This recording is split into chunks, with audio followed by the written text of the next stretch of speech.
Appetit è un'applicazione unica e innovativa per smartphone che si rivolge al settore dei ristoranti, degli alberghi e degli eventi di catering. È un'applicazione unica e innovativa perché ingloba in un'unica applicazione tutti i servizi che possono essere offerti sia agli esercenti sia ai clienti dei vari ristoranti e quindi agli utenti in generale dei ristoranti.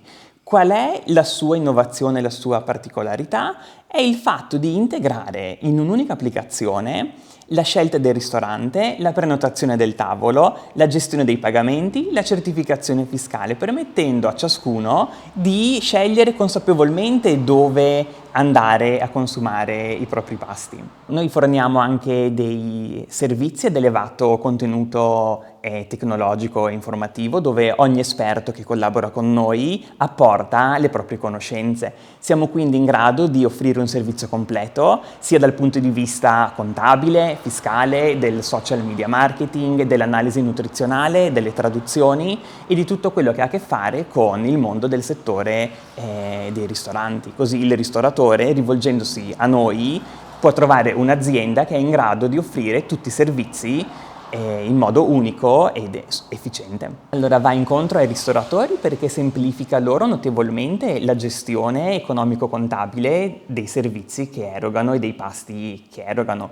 Infatti Appetit in automatico genererà le fatture per ogni singolo cliente, quindi il ristoratore è sollevato da tutti gli oneri di incasso del corrispettivo e di certificazione fiscale. Dall'altra parte, l'utente che si reca durante il mese a mangiare in diversi ristoranti potrà richiedere un'unica fattura differita a fine mese che riassume tutti i pasti consumati.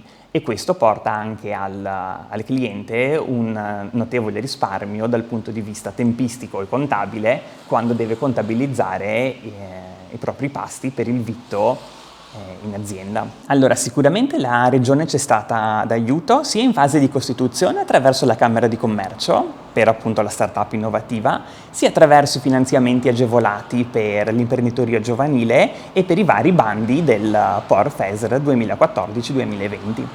Innovazione lo porta sotto due aspetti.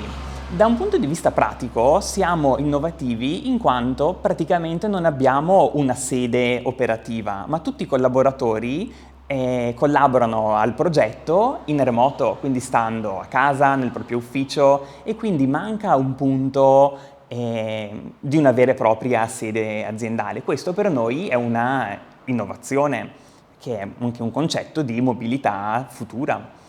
In più, dal punto di vista pratico del servizio che vogliamo offrire, è innovativo perché siamo riusciti a condensare in un'unica applicazione tutti i servizi che gli utenti e i ristoratori ricercano nel mondo reale. Quindi la prenotazione, le recensioni effettive, la consapevolezza di quello che si ordina, i filtri alimentari, e questo secondo noi è quello che rappresenta l'innovazione appunto del nostro servizio.